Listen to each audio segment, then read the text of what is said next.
and welcome to our FLL RePLAY Build-a-thon. We are the Machine Mavericks FRC Team 7480, and as a team, we decided to create a functioning robot for each of the missions on this year's mat.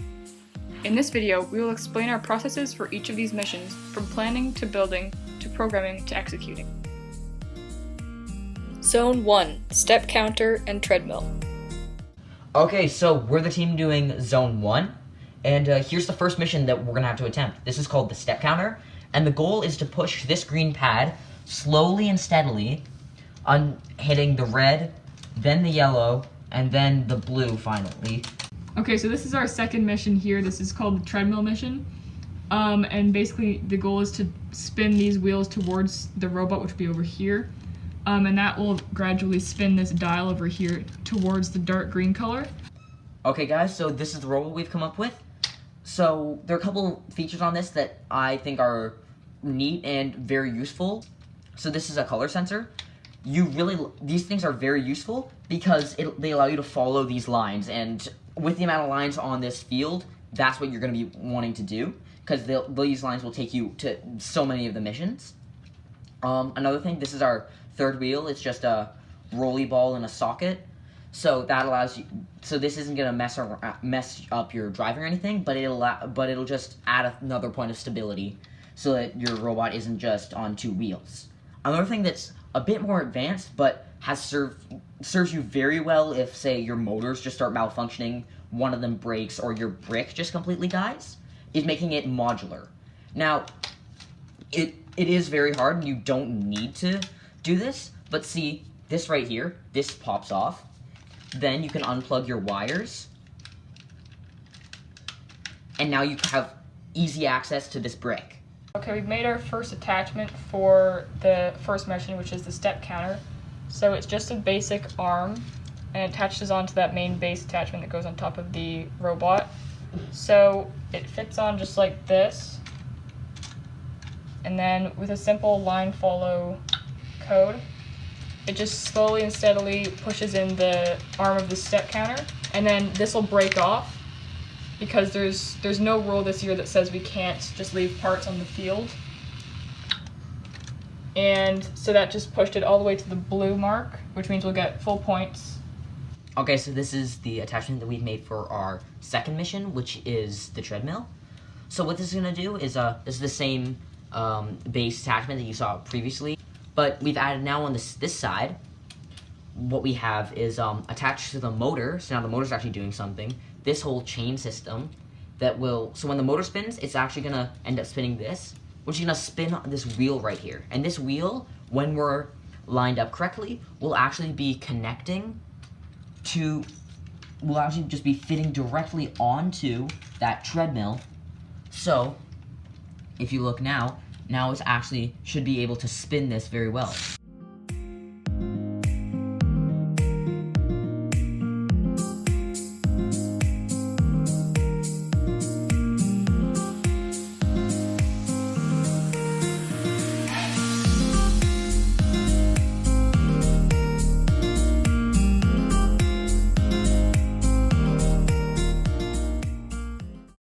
Zone 2, Bench and Basketball. To come up with attachments for each of the missions, we followed the Machine Mavericks problem-solving approach. The way this works is you ask yourself a series of questions.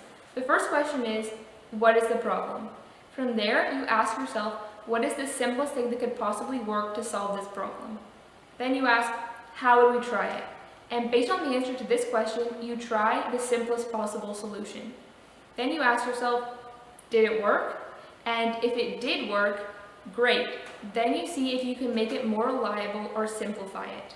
If it didn't work, you see what is your new problem and what you need to improve on your solution to make it work. Sometimes the simplest possible solution doesn't even need an attachment.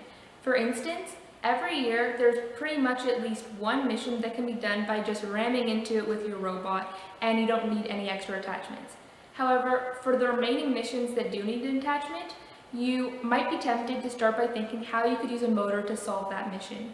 And oftentimes, using a motor is not the simplest solution to the problem. So when you're making your attachments, you should consider the use of elastics, gravity, sudden acceleration and deceleration, and pneumatics to solve your problem. The first mission we're going to try is the bench mission, which has 3 components. First, knock it over. Second, remove the backrest. And finally, put cubes in each of the hopscotch spaces. Now we need to knock over the bench. So let's see if we can do it by just driving into it with our robot. Since it's a lot faster to just model this with your hands, I'm going to do that because that's often a valuable strategy when prototyping because it allows you to learn valuable lessons much quicker than if you actually had to build a robot. So let's give this a go. Now ramming into it does not work, but maybe if we drove up from the side and turned our robot, now that would work. But is it really the simplest thing that could possibly work? We need to figure out a way that we can drive forward while simultaneously knocking the bench over. So maybe if we took our piece and drove it at a 45-degree angle to our robot, that would knock over the bench and we would not need to turn the robot. Now we need to remove the backrest from the bench. It might be tempting to just come in with a stick and lift it up like this, which would definitely work, but it's not the simplest thing that could possibly work. So instead, maybe we could catch the backrest as the bench falls down, which we already are doing. So currently, we have a robot that kind of goes like this to knock it over, and since there's nothing underneath the backrest, that would not catch it. So we could try to do the same thing on the other side. And that definitely caught one side of the backrest. However, in order to score points for this mission, we need both sides to be completely removed. So maybe we could take 2 sticks to catch it on both sides. And there we go, that works. Now we need to come up with a solution to put the cubes into the hopscotch squares. One way would be use a platform like this and use sudden acceleration. So something like this. And you can see that did not work very well. So we might need a solution that's more controlled. Maybe if we took a platform like this, put the cube on top, and then had some way to tip it down as it got to this barrier, it would allow us to put the cubes in more effectively. Keeping all of these things in mind, we designed this attachment. We have 2 sticks on the front to both knock over the bench and remove the backrest, and then we have a platform here with a trigger underneath to drop the cubes into the hopscotch squares when we hit this gray beam. Now, it's worth noting that we designed this platform to be parallel to the mission model rather than the robot, which was not our first intuition because it allows us to drop off the cubes without having to turn the robot, and all we need to do is drive forward and then drive back.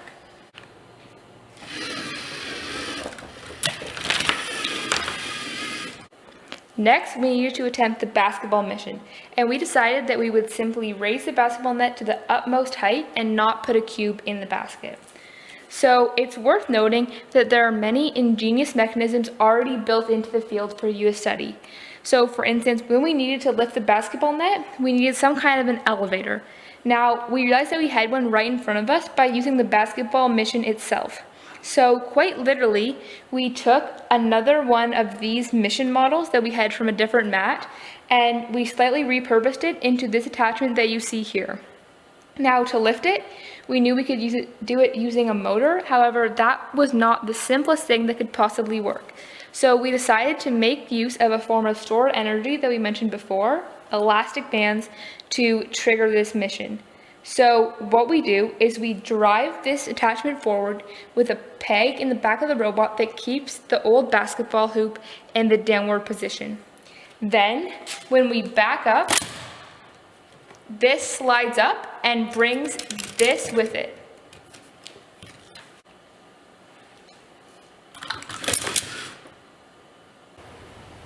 Now that we've established a process for mechanical design, let's look at how we can effectively structure our program. To ensure that all your programs are structured in the same way, it's a good idea to establish a program template. Here, I have an example of one that my former FLL team used. So we start and end with debug blocks, and you don't need to worry about those right now because I'm going to cover what they do in a future lesson. But the most important part is the comment structure. So at the top, we have this gray comment block that has several headings. the program description, that is, what does the program do, the starting conditions for the program, the inputs, so the numbers that need to be passed to the program, the outputs, the numbers that come out of the program, and then the side effects, so what will happen on the field as a result of this program. That goes in the gray comment block, but then it's also important to use these blue comment blocks because they can actually move with the program, so it's much easier to format. And the way that we do this is we have each line is a step of the program.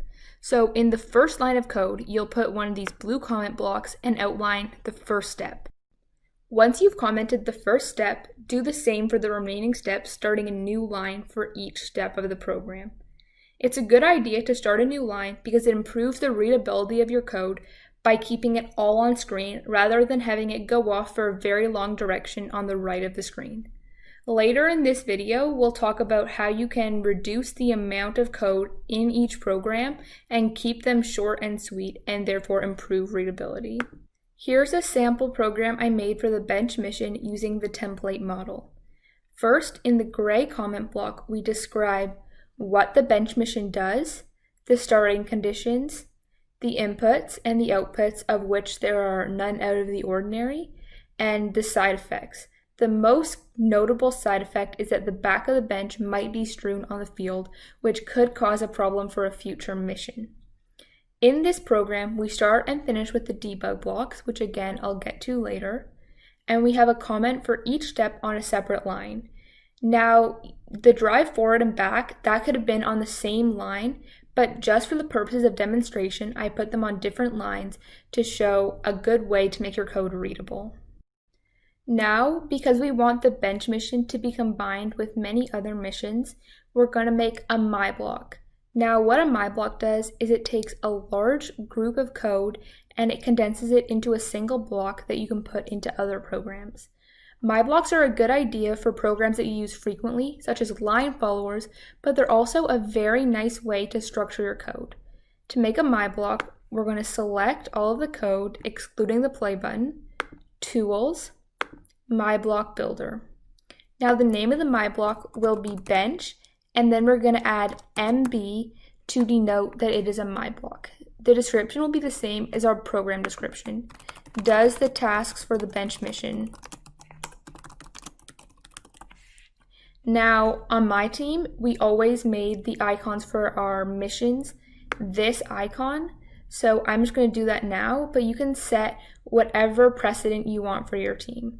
Now we're going to press finish, and we have this my block. Earlier, I mentioned the idea of using zones to distribute many missions across a large group of team members. This is a good idea also for structuring your code. So in my zone, I only have the bench mission, which we have a my block for right here. So now I need to make a my block for my zone. And the way I'm going to do this is by creating a new program. I was doing zone 3.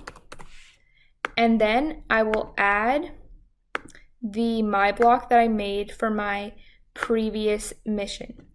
However, I can't just add it because I need to follow the same template that I did for my previous missions. So I'm going to copy this template, delete the play block, paste it in, and then I only have one step because it's just a single mission. So I'll delete the second step. I'll add in my bench mission my block, and then I'll make it into one line as is appropriate for this zone. Then I'm going to fill in all the required information and come right back. Now I filled in the required information for zone 3. It might seem kind of silly to do all this work for one mission, but when you have more than one mission in a zone, this is very valuable to make it easier to navigate your code. And also, once you've established a precedent, it's a good idea to follow that for all zones to make your code consistent. Now that I filled in this information, I need to create a my block for my zone using the same method as before.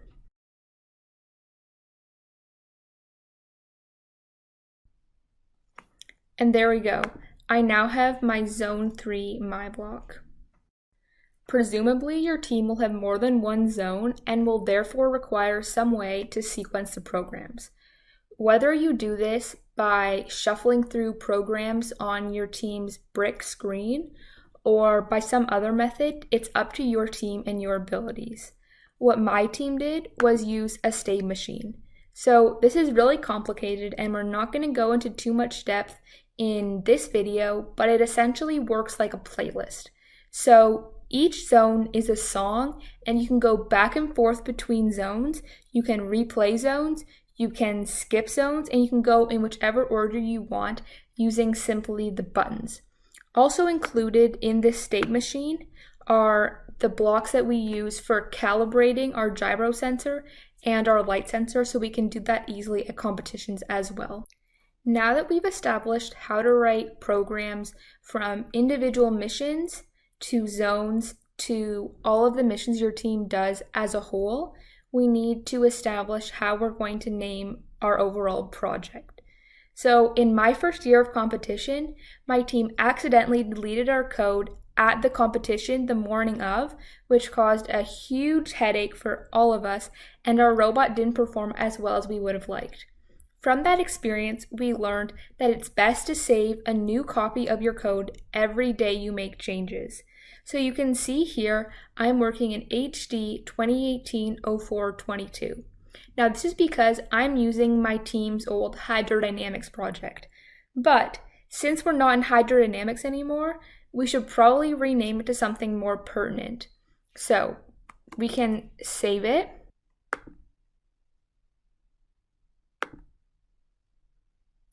And I'm going to name it R, standing for replay, dash, and the date is 2020-09-12.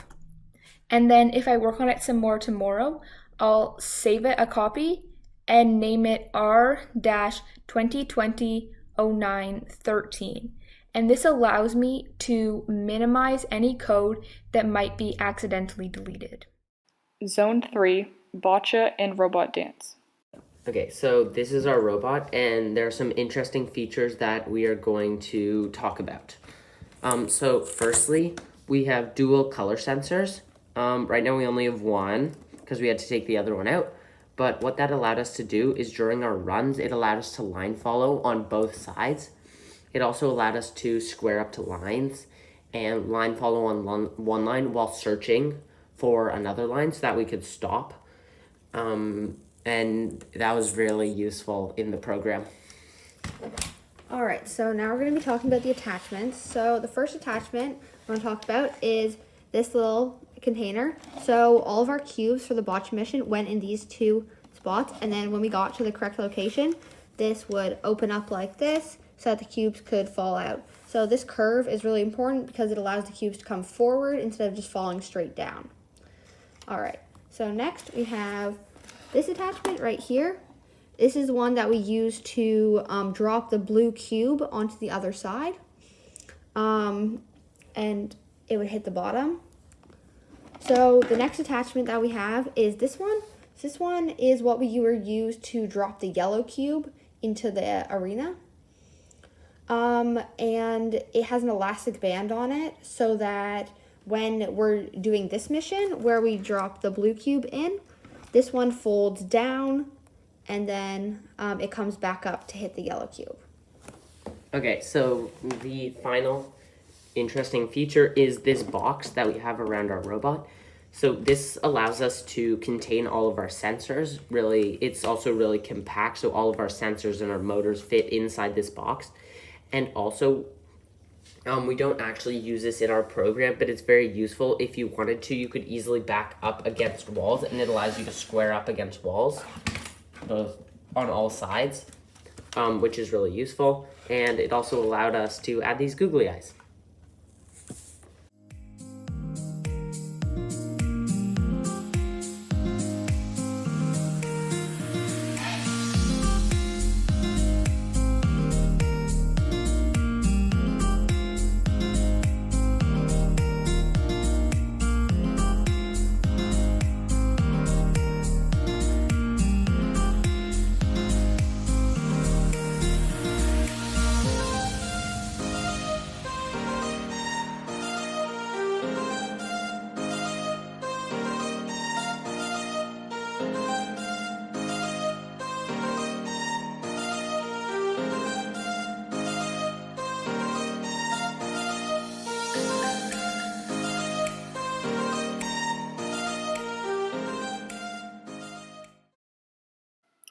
Zone 4, cell phone.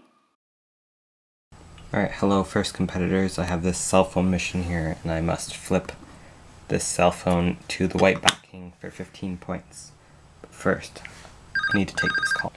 Welcome back FIRST competitors. We have our cell phone here. I just finished my call, so let's see what I've created. I have this. We have these teeth up here, which will go under the thin cap of the cell phone. These antenna things that self-align it no matter kind of what position the cell phone is, it will go, and then there's a lip in the back which squares it. The lip also has another purpose. And then over here I have a crank which will be controlled by the robot in future, but right now we don't have much of a robot. So what happens is first these teeth deploy, and then underneath, I don't know if you can see that, it goes and it pulls up on the cell phone, which flips the cell phone. Oops. And then we're left with that. Hope that helps. See you next time. Zone 5, slide, tire flip, and innovation project. Okay, so I built this robot. It was from camp, from FLL camp this year, and I wanted to use it again because it already had a cage that I made.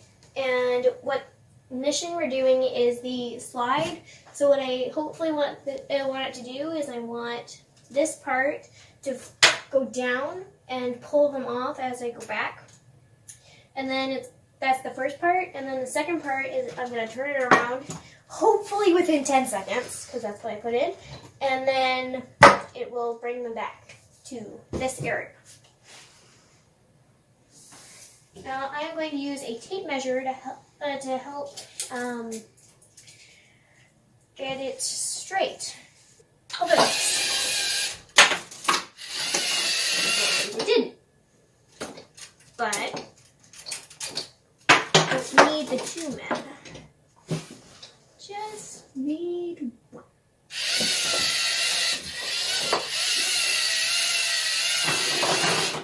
Now it really didn't work.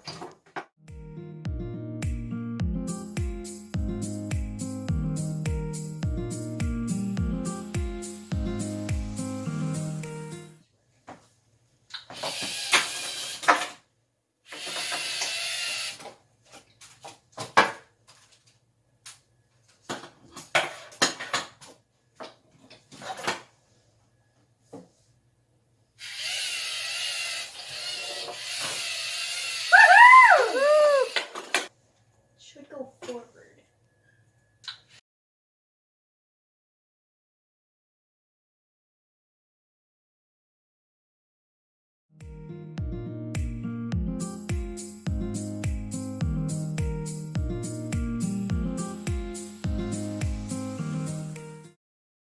Zone 6, chin-up bar.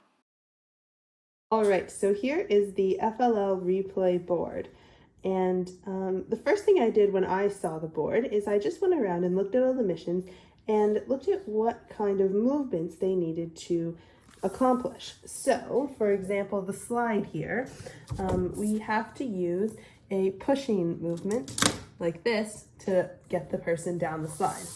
Or for the basketball hoop over here, we have to use a lifting movement like this to get the basketball hoop up. And so it's a good idea to just go around and do that for every single mission. And once you've done that, you can look at what similarities there are. So one example is if you see a lot of missions that are using a pushing movement, then maybe it's a good idea for your robot to be able to push something. Or if you see a lot of lifting, it's probably a good idea for your robot to be able to lift things. Another good idea is to section off the table into areas that you want to accomplish. So for example, maybe one robot run is going to be this area of the table over here, and another robot run is going to be that area over here. Now remember, you don't need to accomplish every single mission. That's almost impossible. It's the best thing to do is just to be able to accomplish as many missions as you can extremely accurately. So it's okay if you only do 2 or 3, as long as you can do them every single time, and that's really important. Okay, so today we're going to look at the climb mission. So the first thing I did when I saw this is I saw, well, how can we get there?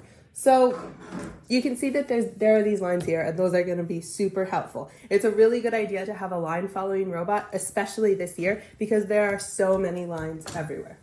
So I'm just going to start by planning out where the robot is going to go. I think this is going to be our last mission, so we're probably going to start from base, but we won't have to go home. So we're probably going to start in the base and then follow this line out and turn here to get to the hangar. Now, you do get points for going underneath it, so I'm thinking maybe we'll drive under and then hook from over here, or drive back and hook from over here, whichever one that is, but we want to drive under sometime. And I'm thinking that this is probably wide enough to get our robot under, and it feels pretty solid, so I wouldn't worry about the weight of our robot.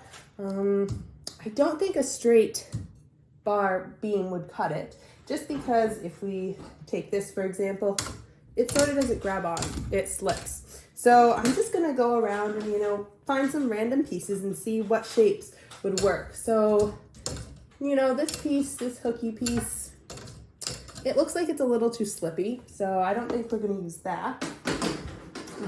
And this is the curviest it gets, so I'm thinking we might have to do some kind of motion activated thing. So we might have to have something that goes up, forward, and hooks, or maybe a one-way door, which is something that, it's a little square and, it can go in like that, but not out. So I'm thinking we'll have to do something like that. Okay, so I have my base robot here, and as you can see, it's the NXT, but that shouldn't matter too much. We're just doing the mechanical stuff today. So this is just a base robot. It has a square perimeter, 2 motors, 2 big wheels. It fits between the pull-up bar. It's a little short, but average height. And I'm just gonna look at it and say, where can I put something that will help me climb the pull-up bar? So I have it here, and let's say the light sensor is over here. We're gonna have to deviate a little bit. We're gonna have to change paths, because if the light sensor is in the middle, we're gonna bang up there. So maybe we'll line follow up to here. We'll do a little turn and go forward like that. Once we're centered under, I'm thinking we'll just drive forward like that. And maybe we'll have to use a motor here to get ourselves up. So maybe we can have a hook that sticks up here where we go up, drive forward, and then we'll be hooked on, and then the hook can detach and the motor will roll up. All right, so I just went through our Lego bins here, and I found this piece of string, Lego string, that had a hook on one end and this spool on the other. And I'm thinking that I might want to use this because I want to minimize the amount of motors that I'm using. I don't want to use a motor just for one thing. So if I can just attach a little axle or a gear onto the motor and then connect it to this spool, we can just spin that motor, and then this will spool up, causing the robot to climb. So here's our one-way door, and you can see it goes in. And then, we have a problem here. Looks like they're not quite close enough together, but you can see it's hard for it to come out. So let's just fold it back. In and out. It looks like it's not quite deep enough because this one here isn't catching. The bottom one is, but the top one isn't catching, and we needed the top one to catch. So let's go back inside and see if we can make this a little deeper. So I modified this a little bit, and as you can see, it's a little deeper and a little rounder, and I'm just gonna test it out. Goes on. It's probably gonna fall because of gravity, and then it's hard to get out. And what I'm noticing is that we might not even need this one-way door mechanism, because the hook by itself is pretty solid. So, I'm just gonna leave it there, and I'm gonna test it out. I'm gonna try to attach the string and see where we can go from there. All right, so I just noticed something. Our robot is pretty short, but in comparison to this hook, there's not much room. So if I attach the string down here, it's gonna not have that much room to pull up. So I think I might just take off this bottom part here like that. And just try the hook like that. And maybe I'll keep that little bar at the end to keep it like that, and then just hook on like that, because that's feeling pretty sturdy to me. I've attached the string. I knotted it pretty well to this hook. I sort of modified the hook to make it a little more round, as you can see. So now I'm just going to figure out how I'm going to attach it to the motor. And I want to use the spool because I'm afraid that if I don't use the spool, it's just going to get all tangled up, and we don't want that. I got the robot and I just slipped the motor in here, and it's pretty solid up and down. I'm noticing it's not too solid this way, but for our purposes, it's not going to really matter because we're only going to be pulling up. So then just with my hands, I'm trying to, mimic what it's going to do. And I realized that it's just going to be lifting up like that. And when the pull-up bar is, only that tall, that's not really going to count. So we've got to figure out a way for this to be sort of in the middle. The only problem is that we have the brick right in the middle. So we're going to have to sort of use a pulley kind of system and make it work somehow. I've attached it here with the hook, and I've just manually did the motor here, and it looks like it's hanging pretty well. So next, I've got to figure out a way to get this hook on here. So, it's going to start somewhere like that, so that won't work by itself. So I've got to figure out a way to get this up.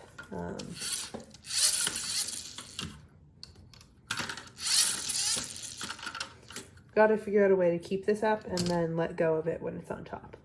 Okay, so all I did was I attached 2 sticks here, and then using a rubber band I attached the hook because I don't want it to be super solid. I want it to be able to fall off after it attaches. Get over, and then we'll start winding.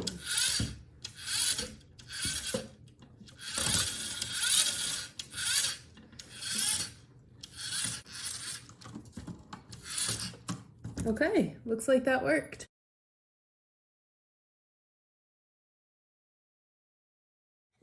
All right, so we did it. Our hook works. Ta-da! Next step is the programming. So as we said before, the line following and the driving. Thanks for watching. Zone 7, rowing machine.